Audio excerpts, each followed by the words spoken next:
నీతి ఆయోగ్ సమావేశం రాజకీయ దుమారానికి కారణంగా మారింది. ప్రధాని మోడీ సారథ్యంలో శనివారం ఢిల్లీలో జరిగిన భేటీలో పశ్చిమ బెంగాల్ ముఖ్యమంత్రి మమతా బెనర్జీకి ఘోర అవమానం జరిగిందనే ప్రచారం జరుగుతుంది.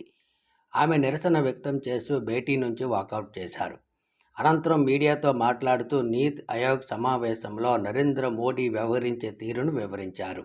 ఇతర సీఎంలకు 20 నిమిషాలు ఇస్తే నాకు కేవలం 5 నిమిషాలు ఇచ్చి మైక్ కట్ చేశారని ఆరోపించారు. ఈ క్రమంలో ఆమె కేంద్రాన్ని ఉద్దేశించి కీలక వ్యాఖ్యలు చేశారు.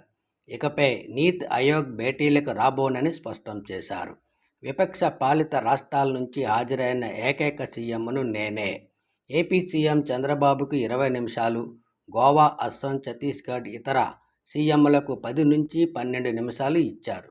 నాకు 5 నిమిషాలు ఇచ్చి పలుమార్లు బెల్ కొడుతూ దారుణంగా అవమానించారని ఆవేదన వ్యక్తం